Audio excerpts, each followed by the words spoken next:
성도 여러분을 환영합니다. 오늘도 주님께서 우리에게 말씀하여 주시고 당신 자신을 계시하여 주시기를 예수님의 이름으로 축원드립니다. 계시록 5장에 보면 한 책이 등장합니다. 그리고 그 책에 온 우주의 운명이 달려있듯 함께 기도하고 찬양하는 모습이 보입니다. 누가 책을 펴며 그 인을 떼기에 합당하뇨? 라고 이야기하며 요한은 그 책에 인을 뗄 사람이 없는 것을 보고 슬퍼하는 것을 보게 됩니다. 그때 등장하는 것이 우리가 잘 알고 있는 어린 양으로 표상된 예수 그리스도이십니다. 이 장면이 왜 그렇게나 중요할까요? 그 장면이 더욱이나 부각되는 이유를 오늘 우리는 그리스도의 생애와 죽음과 부활이라는 주제를 가지고 이 9번째 교리를 함께 나누며 주님께서 은총 주시기를 함께 구해보려고 합니다. 34번 문제는 다음과 같이 이 질문에 대한 답, 7인으로 봉해진 두루마기가 중요해진 이유에 대해서 이렇게 답을 합니다. 사탄의 노예 상태로부터 인류의 구출을 기록하고 있으며 죄에 대한 하나님의 궁극적인 승리를 묘사하고 있기 때문에 이 두루마기가 풀리는 것이 중요했습니다. 다른 말로 쉽게 말하면 인류의 구원의 문제가 이 책에 담겨 있었는데 그것이 풀리지 않으면 인류가 구원받을 수 없으니 이 문제를 풀 사람이 누군고 하고 슬퍼하고 찾고 있었던 것입니다. 그것을 찾은 이가 누구셨습니까? 그 인을 떼신 분이 누구셨습니까? 그렇습니다. 예수 그리스도이십니다. 우리는 그 예수 그리스도에 대한 이야기를 오늘 우리의 삶을 통하여 함께 배워보려고 합니다. 베드로전서 2장 21절에 있는 말씀 함께 읽어볼까요? 읽겠습니다. 시작. 이를 위하여 너희가 부르심을 받았으니 그리스도도 너희를 위하여 고난을 받으사 너희에게 본을 끼쳐 그 자취를 따라오게 하려 하셨느니라. 아멘. 이 성경절은 우리에게 분명히 말합니다.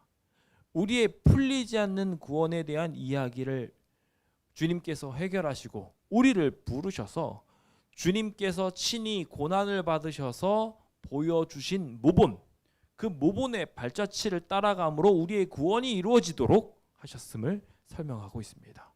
즉 예수 그리스도의 생애의 모든 모습들이 우리에게 모본으로 주어져서 그리스도의 생애에 주목함으로 우리의 구원도 이룰 수 있다는 것을 성경은 우리에게 설명하고 있는 것입니다.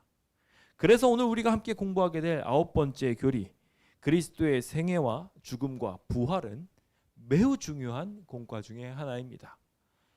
다른 이들은 우리 재림교회를 행위주의적 구원을 가르친다고들 오해합니다. 아니요, 그렇지 않습니다. 우리는 아주 강력하게 예수 그리스도를 증거하고 예수 그리스도를 믿습니다. 그리스도의 생애가 얼마나 우리에게 큰 유익을 주었는지 누구보다도 더 크게 고백하는 이들이 바로 우리들이며 예수 그리스도께서 걸으신 발자취도 완벽하게 우리를 구원하실 수 있는 분이라는 것을 인정함과 동시에 더 큰 공과를 우리에게 주고 있다고 우리는 말하면서 예수 그리스도의 생애가 말하고 있는 모본, 그분을 따라갈 때 우리가 얼마나 유익을 얻을 수 있는지에 대해서까지 가장 강조하고 있는 교회가 우리 제7일 안식일 예수 재림교회입니다. 주님께서 보여주신 모본이 이 땅에 오셔서 그냥 십자가에 달려 돌아가시기만 하면 되는 거였으면 무슨 소용이 있겠습니까? 우리는 그것을 더욱 깊이 연구할 필요가 있으며 그 삶이 우리의 삶이 될 수 있도록 더욱 기도해야 할 것입니다. 그 내용을 담고 있는 것이 9번째 교리입니다. 함께 좀 읽어보도록 하겠습니다. 자, 제가 읽겠습니다. 하나님의 뜻에 완전히 순종하신 그리스도의 생애와 고난, 죽음과 부활로 하나님은 인류의 죄를 위한 유일한 속죄의 수단을 마련하셨다. 그리하여 믿음으로 이 속죄를 받아들인 자들은 영생을 얻을 수 있고 모든 피조물들은 창조주의 무한하신 사랑을 더 잘 이해할 수 있게 되었다.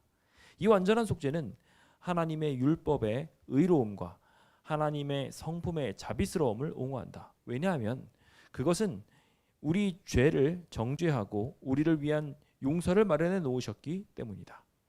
그리스도의 죽으심은 대리적, 보상적, 화해적 및 변형적이다. 그리스도의 부활은 악의 세력을 이긴 하나님의 승리를 선포하는 것이요, 속죄를 받아들인 이들이 결국 죄와 죽음을 정복할 것을 보증하는 것이다. 그것은 그분 앞에 하늘과 땅에 있는 자들이 다 그 무릎을 꿇게 될 예수 그리스도의 지배권을 선언하는 것이다. 아멘. 이 기본 교리는 우리에게 아주 커다란 교훈을 주고 있습니다. 그리스도 없이는 구원도 없으며 그리스도의 위대한 모본은 지금도 이 순간 우리의 삶에 크게 작용하고 있다는 것입니다. 그 모본을 우리가 따라가며 그 귀한 은혜 가운데 구원의 확신을 얻게 되시길 예수님의 이름으로 축원드립니다. 제가 한 개신교인을 만납니다. 그 개신교인에게 질문했을 때 그 개신교인은 예수 그리스도를 믿음으로 구원을 얻는다고 말하면서 한켠으로는 이런 질문을 갖고 있더라고요. 내가 이렇게 엉망으로 사는데 구원받을 수 있을까? 라고 말입니다. 구원 받을 수 있을까라는 질문을 들게 하신 분은 저는 성령 하나님이라고 생각합니다. 예수님과 전혀 관계없는 삶을 살아가면서 구원받을 수 있다고 착각하는 이들을 향하여 하나님께서 권면하고 계신 것입니다. 예수님의 생애와 자신의 생애가 너무나 다른데 예수님의 제자라 하는 것에 대하여 부끄럽게 생각하게 하신 분은 성령 하나님이셨습니다. 그 음성에 우리는 귀 기울여야 합니다. 내가 예수 그리스도를 믿음으로 그냥 구원받는다고 생각하고 있다면 옳습니다. 예수 그리스도를 믿으면 우리에게 구원이 이루어지게 합니다. 그런데 문제는 그 구원이 이루어진다는 게 무엇을 뜻하는 것입니까? 결국 나를 따라오라는 것입니다. 예수님을 따라오라는 것입니다. 예수님처럼 살라는 것입니다. 그게 하늘에 가는 길이기 때문에 그렇죠. 주님께서 보여주신 모본을 무시하고서 구원받는 것은 불가능합니다. 그래서 오늘 그 모본, 예수님께서 어떠한 삶을 사셨는지 함께 오늘도 퀴즈를 통하여 함께 공부해 보면서 은혜를 누리고자 합니다. 첫 번째 챕터입니다. 하나님의 구원하시는 은혜에서는요, 주님께서 우리를 구원하시기 위해 미리 마련되어진 거룩한 은혜에 대하여 설명합니다. 하나님은 선제된 행위로서 구원의 계획을 이미 선고해 놓으셨고 우리를 위하여 자연스럽게 공의의 길들을 계획해 놓으셨습니다. 그 공의의 길을 계획해 놓으시는 것을 통하여 주님은 용서의 계획을 세우셨고 그것에 따른 하나님의 온전한 구원의 길들을 우리한테 보여주셨죠. 그것에 대한 키워드는 굉장히 중요합니다. 예수 그리스도께서 이 땅에 오실 수밖에 없었던 이유이죠. 주님은 죄를 미워하셨습니다. 그리고 죄가 있는 동안에는 우리를 구원하실 수 없으셨습니다. 반대로 인간의 반응, 주님께서 그 인간의 반응에 따라서 주님을 영접하게 될 때 주님은 사랑의 하나님이심을 보여주십니다. 그 사랑의 하나님을 보여주심으로 우리를 마찬가지로 구원하고자 하시고 계시죠. 그 구원의 아름다운 기적이 오늘 우리의 삶에 필요하기에 주님께서는 그 은혜를 우리에게 알려주고 계십니다. 함께 그것을 생각해 보시며 잠시 몇 가지 문제를 풀어보도록 할까요? 자, 50번 문제입니다. 50번 문제 객관식 문제를 보시면요. 자, 하나님은 은혜로우시기 때문에 무조건적으로 죄를 용서하신다. 맞는 말일까요? 네, 벌써 1번부터 틀린 얘기네요. 뭐가 틀린 걸까요? 주님은요, 아무리 은혜로우셔도 죄를 미워하십니다. 하나님과 함께 할 수 없게 하는 죄는 용납하실 수가 없습니다. 그러니까요, 틀린 얘기죠. 그다음 두 번째, 여기 정답 2번입니다. 이게 옳은 이야기라는 소리예요. 그럼 함께 좀 읽어보도록 할까요? 끝까지 시작. 끝까지 하나님의 초청을 거절하는 사람은 형벌을 면할 수 없다. 기억하셔야 됩니다. 끝까지 하나님을 거절하게 된다면 주님의 구원을 맛볼 수 없게 될 것입니다. 자, 죄인이 죄 가운데 머물더라도 계속 용서하실까요? 죄 가운데 머물러 있는 동안은 용서하실 수 없으시다라고 정의하고 있습니다. 우리가 죄 가운데 있기를 원한다면 내가 여전히 ing 하고 있는 죄를 범하고 있으면서 하나님한테 용서해 주세요 해봤자 다시 때가 묻으니 아무 의미가 없는 것입니다. 그러니까 죄에서 떠나야 합니다. 그리고 은혜와 공의는 하나님의 품성 가운데 공존할 수 있을까요, 없을까요? 당연히 있는 것입니다. 이거 두 가지가 공존할 수 없다고 말하는 게 사단의 이야기라는 것을 꼭 기억하셨으면 좋겠습니다. 예수님께서는 이것에 대한 해결을 하기 위해서 이 땅에 오신 겁니다. 자, 마찬가지로 틀린 것 골라볼까요? 믿음은 하나님의 선물이다. 회개는 하나님의 선물이다. 사랑은 하나님의 사랑에 대한 반응이다. 다 옳은 이야기들입니다만은 네 번째, 우리가 스스로 사단, 죄, 고통에서 구원할 수 있는 힘, 이걸 가지고 있습니까? 이거는 하나님께서 주시는 겁니다. 나머지 믿음도 하나님이 주시는 거고, 회개도 하나님이 주시는 거고, 사랑도 하나님의 사랑에 대한 반응으로 저절로 일어나는 것이지만, 우리 스스로를 사단이나 죄나 고통에서 구원할 수 있게 하는 힘을 우리 스스로가 갖지는 못한다라는 것을 꼭 기억해 주시기 바랍니다. 또한 죄에 대한 하나님의 태도는 분명하십니다. 그렇죠? 그래서 죄에 대하여 하나님은 절대적인 진노의 마음을 가지고 계십니다. 가지고 계시지 않다는 거 아닙니다. 하나님은 절대적으로 죄를 미워하십니다. 기억하십시오. 나머지 부분들은 주님께서는 이미 우리를 구원하시는 분이시라는 것에 대한 이야기들을 자세히 설명하고 있습니다. 자, 그럼 그 다음 챕터로 넘어가서, 그렇다면 이러한 공의와 사랑의 가운데 어떻게 하면 우리의 구원을 이루실 수 있으셨느냐? 그 사랑을 이루기 위해서는 누군가의 도움이 필요했는데 바로 그리스도였었습니다. 그리스도께서 이 화해의 봉사, 즉 죄인과 하나님의 사이를 화목하게 만드는 일, 그것을 다른 말로 말하면 속죄라고 이야기를 하죠. 이 속죄를 이루시지 않으셨으면 우리는 구원받을 수가 없는 것입니다. 주님의 속죄에 대하여 그래서 이 시간 함께 배우게 되는데요. 여기 등장하고 있는 몇 가지 내용들을 가지고 퀴즈를 내보았습니다. 자, 63번 문제입니다. 복음에 대한 성경적 이해라고 볼 수 없는 것이 있습니다. 무엇일까요? 자, 1번 구원이 하나님의 선제 행동으로 이루어지는 것이 아니다. 벌써 정답으로 나왔어야 되는데 아무 반응이 없으시네요. 네, 선제 행동으로 이루어지는 것이죠. 항상 주님은 선제 행동으로 우리의 구원의 길을 제시해 놓으셨습니다. 화평의 의논부터 시작해서 그 의논을 이루신 것이 예수 그리스도께서 이 땅에 오신 것이고 구원이라는 것 기억하십시오. 늘 우리는 주님의 대비책 속에서 살아갑니다. 우리가 넘어져도 주님은 항상 답이 있으십니다. 그러니까 너무 걱정하지 마시고 주님께 돌아가면 됩니다. 그게 바로 늘 예수님이신 것이죠. 그래서 우리는 힘들고 어려울 때마다 예수님을 부르면 됩니다. 그래서 주님께서 이 땅에 오셔서 가장 큰 복음을 주셨는데 그것이 하나님께서 그리스도 안에 계셨고 그것을 통해서 하나님과 죄인을 화목시키셨다는 것입니다. 그게 복음이죠. 주님이 우리를 위해서 그 일들을 지금 하고 계시고 구원 자체가 은혜이며 죄인을 돌이키게 하는 열쇠로서 예수 그리스도께서 끊임없이 작용하고 계심을 이 문제는 우리에게 분명하게 말해주고 있습니다. 자, 그럼 64번 문제 또 풀어볼까요? 속죄의 의미에 대한 설명으로 틀린 것이 있습니다. 틀린 것 한번 찾아보도록 할까요? 속죄는 상반되는 두 가지 성격을 각자의 독립성을 존중해주고 있다고 설명하고 있습니다. 이거 정답은요. 벌써 여기서부터 틀린 겁니다. 이 상반된 두 가지 속성을 각자의 독립성을 존중해 준다는 의미가 아닙니다. 이 각자 두 가지 속성을 독립적으로 떨어뜨려 놓은 게 아니라 연합시켜 놓으셨어요. 이게 우리가 아까 전에 나왔던 요 문제인데요. 요 내용 속에서 어떻게 설명하냐면 빈센트 테일러가 말하고 있는 이 두 가지를 보시면 구원하는 행위 그리고 선제하시는 개인적인 공동적인 역할 그리고 예수 그리스도께서 우리를 구원하시는 일들도 마찬가지로 하나님의 역할과 우리의 역할 두 가지가 각각 다 존재하는데 그 두 가지를 별개의 것으로 떨어뜨려 놓은 것이 아니라 하나님께서 하나로 묶으셨다는 거예요. 그게 동시에 이루어져야 된다는 것이죠.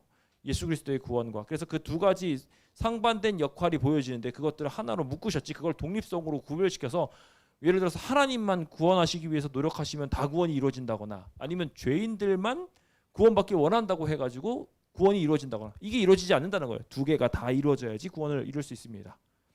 자, 그리고 속죄에는 마찬가지로 성소봉사의 두 가지 측면이 들어가 있다는 거 맞는 거고요. 그래서 속죄의 고리는 그 그리스도의 구원하시는 행위와 그리고 성취한 일들을 개인적인 마음으로 삼는 것, 이 두 가지 측면이 다 들어가는 것들이 성소봉사에도 그대로 들어가 있다는 것, 거기에 마찬가지로 돼 있어서 성소봉사의 첫 번째 국면에서는 우리가 예수 그리스도께서 우리를 위해 십자가에 달려 돌아가시는 것을 보게 되죠.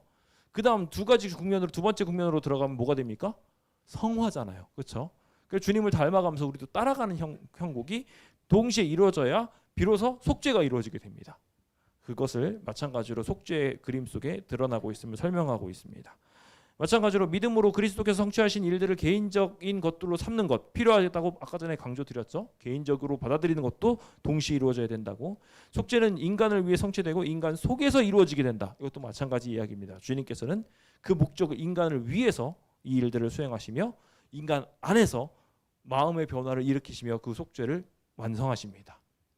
다소 좀 난해하고 어려운 부분처럼 보이지만 쉽게 생각하면 하나님이 하시는 일과 우리 해야 하는 일들이 동시에 공존한다는 것이며 우리가 그것을 다 수행하지 않으면 구원은 이루어지지 않는다는 것입니다. 그러니까 하나님은 늘 하고 계셔요. 그렇죠? 이미 완성 지으신 예수 그리스도의 그 십자가 보상이 있으니까요. 그렇다면 이제 남은 건 뭡니까? 우리가 잘 받아들이는 일들, 그것만 잘 하면 될 것 같습니다. 우리는 근데 오늘 이 시간 함께 살펴보고자 하는 것은 주님께서 어떻게 그것을 이루셨냐라는 거예요. 주님께서는 속죄의 희생을 어떻게 이루셨는지 살펴보아야 되겠죠. 우리가 잘 아는 것처럼 주님께서는 이 땅에 오셔가지고 죽음이라는 목표를 향하여 달려가실 수밖에 없으셨습니다. 기억하셔야 될 부분이죠. 주님께서는 당신의 공의와 의를 유지하시는 것들을 위해서 도덕적으로 꼭 필요한 죄의 삭은 사망이니 그 사망을 우리를 위해서 대신 짊어지실 필요가 있었습니다. 그 짊어지시려면 어떻게 해야 되나요? 예수님도 선하실 필요가 있었습니다. 그 선하신 모습을 유지하시면서 우리를 위하여 완전한 모본을 이루시고 십자가에 달려 돌아가시는 모든 속죄와 희생의 그림들이 필요했던 것입니다. 그것을 우리는 일명 화목제물, 속량제물이라고들 이야기하죠. 그래서 죄를 대신 지시는 분으로서 주님께서 오셔서 우리를 위해 대신 피를 흘려주시는 이야기가 오늘 속죄의 이야기입니다. 그다음 그것을 문제로 좀 풀어보도록 할까요? 그리스도의 희생이 하나님을 기쁘시게 하는 이유가 있다고 이 본문에서는 말하고 있습니다. 왜 그런 걸까요? 희생의 결과, 그 결과 인간과 하나님의 장벽을 인간이 깰 수 있게 됐기 때문에? 아니죠. 우리 예수님이 깰 수 있게 됐기 때문에 기뻐하신 겁니다. 하나님의 진노가 사랑으로 바뀌었나요? 예요? 아니죠. 예, 바뀌지 않습니다. 하나님의 진노는 여전히 죄는 죄인으로 미워하고 계십니다. 바뀌지 않았어요. 하나님의 분노를 조금이라도 없앨 수 있었을까요? 아니에요. 그런 거 아니에요. 그런데 예수 그리스도의 희생이 기쁘시게 했던 이유는 죄된 인간과의 장벽을 허물게 하셨기 때문에 예수님의 그 희생을 기뻐하셨던 것입니다. 조금이라도 죄가 남아있거나 그거 예수님의 성격 자체를 하나님의 성격 자체를 바꾸려고 했다면 기쁜 제물이 되실 수 없으셨다는 거 기억하시고요. 주님께서는 그것으로 우리를 이으시기 위해서 노력하셨습니다. 이게 사실 우리의 삶 속에서 굉장히 중요한 부분이에요. 그래서 우리가 하나님의 공의를 흔들어가면서 날 구원해달라고 하는 경우들이 있어요. 그러면은 하나님께서 구원하실 수가 없습니다. 하나님께서 기쁜 제물이 되셨던 것은 예수 그리스도의 공의를 통해서 우리를 구원하실 수 있기 때문인데 예수님을 빼버리고 우리가 스스로 율법주의를 이루고자 한다거나 예수님을 따르지 않으면서 그것을 이루려고 한다면 마찬가지로 이것은 다 오답이 되어버리는 것입니다. 이해되셨죠? 자, 56번 문제입니다. 그렇다면 그리스도의 속죄 희생에 관한 설명으로 옳지 않은 것 한번 찾아보도록 하겠습니다. 십자가는 하나님의 자비와 공의를 모두 드러낸다. 맞나요? 맞습니다. 자, 그리스도의 속죄의 피를 받아들이지 않는 사람은 죄의 용서를 전혀 받지 못한다. 예, 맞습니다. 그거 받아들여야지만 꼭 할 수 있는 거예요. 화목제물로 번역된 헬라어는 독단적이고 변덕스러운 신을 의미하는 것일까요? 예, 여기서 약간 틀린 부분이 등장하네요. 여기서 화목제물, 속량제물이라고 사용된 이 단어는요, 분노한 신을 달래거나 혹은 복수적이고 독단적이고 변덕스러운 신을 진정시키는 이교적 개념이 전혀 들어가 있지 않다고 기본교리는 명확하게 말하고 있습니다. 우리는 신을 달래기 위해서 속죄하는 게 아니에요. 예수 그리스도께서 십자가에 달려 돌아가신 것도 그렇게 달래기 위해서 돌아가신 게 아니에요. 우리를 구원하시기 위해서요. 우리와 하나님을 연결시키기 위해서요. 그런 부분이라는 것, 사랑의 이유라는 것 기억하시면 좋겠습니다. 그리고 그리스도께서는 회개하는 죄인의 죄와 죄책을 대신 짊어지시는 분이 맞습니다. 예, 이렇게까지 이해하시면 되겠죠. 쉬운 문제 하나 그럼 풀도록 하겠습니다. 자, 성소의 속죄 희생에서 중심적인 역할을 하는 것이 있습니다. 피, 물, 땀, 불 중에 뭘까요? 네, 너무 쉽죠. 생명은 피에 있죠. 대속도 피로 이루어지고 그렇게 우리의 구원도 이루어지게 되다 보니 예수님의 보혈에 관련된 부분으로 우리가 이 부분을 충분히 해석할 수 있을 것 같습니다. 희생제물에 대한 설명으로 틀린 것 시간이 없어서 1번으로 바로 설명해 드립니다. 아까 전에 했던 부분이죠. 진정시키는 수단이 아니라고 말씀을 드렸죠. 속죄는 아까 전에 방금 전에 나왔던 문제라서 넘어갑니다. 자, 그렇다면 이제 그 다음 챕터인 속량물 대신 그리스도에 대해서 함께 생각을 해보려고 합니다. 속량물이라는 게 뭔가요? 그러니까 즉 한마디로 죄를 저질렀는데 그 죄를 저지른 거에 대해서 대신 값어치를 쳐주는 속전이라고도 이야기를 하죠.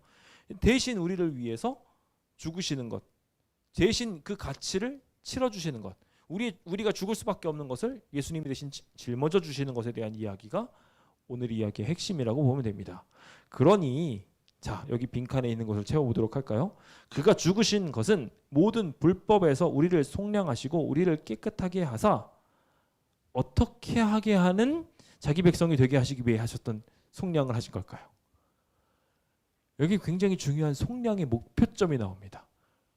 우리는 흔히 여기 나와 있는 이야기를 예수님께서 이걸 다 이루어 주셨으니까 우린 저절로 구원받는다고 생각하기 쉬운데요. 아닙니다. 주님께서 디도서를 통하여 분명하게 말씀하셨어요. 선한 일에 열심하는 자기 백성이 되게 하기 위해서 십자가에 달려 돌아가신 거예요. 아셨죠? 그러니까 우리가 구원받았다고 예수님 이름 믿는다고 끝이 아니라는 거예요. 주님이 십자가에 달려 돌아가신 것은 우리가 선한 일을 열심히 하고 예수님의 모본을 따라가게 하려고 십자가에 달려 돌아가신 거예요. 속량이라는 것 자체가 다시 선한 사람으로 바꾸는 의미를 가지고 있기 때문에 더더욱 그렇습니다. 이해되셨죠? 그러니까 우리가 선한 사람이 되도록 주님께서 자기 희생을 하신 겁니다. 전 이 부분을 설명드리면서 탕자가 혹은 청개구리가 부모의 말을 지지리도 안 듣다가 부모가 희생을 하고 나니 그 다음부터 어떻게 돼요? 다시 부모님 품으로 돌아오고 부모님 말씀을 듣는 존재로 바뀌지 않습니까? 동일합니다. 주님께서 속량하신 것은 그냥 우리를 살리시는 것에서 끝이 아니라 우리를 철들게 만듭니다. 그것이 예수님의 놀라운 능력이라는 것에 대하여 감사하셔서 우리가 하늘나라 갈 만한 사람들 되도록 주님 도와주신다는 것을 꼭 믿게 되셨으면 좋겠습니다. 그렇게 주님은 인류의 대표자가 되셨고 대표자가 되심으로 둘째 아담이 되신 주님은 우리를 다 구원하셨습니다. 그 문제 풀어보도록 할까요? 누구 안에서 모든 사람이 죽은 것 같이? 네, 1번 정답입니다. 아담에서. 그렇다면 둘째 아담은 누구시라고요? 예수 그리스도. 주님께서 우리를 위하여 그렇게 승리하셨다는 것 꼭 기억하십시오. 자, 마지막 챕터들로 이제 거의 다 와가고 있습니다. 그리스도의 생애와 구원과 관련된 이야기들인데요. 주님께서는 이 생애를 통하여 완전한 모본을 보여주시는 것을 통해서 그 완전한 생애가 나에게 무언가를 해줄 수 있다는 것을 알려주셨어요. 예수님은 하나님께 전적으로 의존하시면서 순결하고 거룩하고 사랑스러운 생애를 사셨습니다. 그리고 그것을 우리한테 나눠주셨죠. 기억하십시오. 주님이 우리를 위해 그 일을 해주셨다는 것을, 그것이 그리스도의 생애가 주는 영감이고 우리가 따라가야 될 길들입니다. 그래서 28번 문제죠. 죄로 말미암아 생긴 틈을 메우는 데는 그리스도의 죽음뿐만 아니라, 죽음만이 아니에요. 예수님이 십자가에 달려 돌아가시는 것만 필요했던 것이 아니라 그분의 생애도 필요했다고 분명하게 말하고 있습니다. 예수님의 생애에 모본이 없었으면 아무 의미가 없는 거예요. 우리가 그러니까 예수님을 자꾸 봐야 되고요. 예수님이라면 어떻게 하셨을까를 자꾸 우리의 삶에 적용시키셔야 됩니다. 그렇지 않으면 빵점짜리 신앙인이 되실 수 있습니다. 그러므로 우리가 이 빈칸에 나와 있는 문제도 함께 풀어보도록 할까요? 우리 인간의 타락성에도 불구하고 그리스도께서 우리가 그리스도께 자신을 굴복시킬 때, 이건 뭐라고 표현하면 좋을까요? 내가 하고 싶은 마음대로가 아니라 예수님이 원하는 대로 따라가는 거예요. 그렇죠? 그렇게 굴복시키게 될 때 결과적으로 우리는 그분의 생애를 살 수 있게 된다고. 예수님의 모본대로 따라가는 삶을 살 수 있게 되는 거예요. 그 일이 궁극적으로 이루어지는 게 뭡니까? 부활과 구원입니다. 주님을 통해서 결국 부활하게 되는 것이죠. 구원을 경험하게 되는 것입니다. 그 일들이 우리의 삶에 궁극적으로 부활로 이루어지기를 바란다면 지금 이 땅에서도 예수님의 모본을 따라하면서 살아가야 되지 않겠습니까?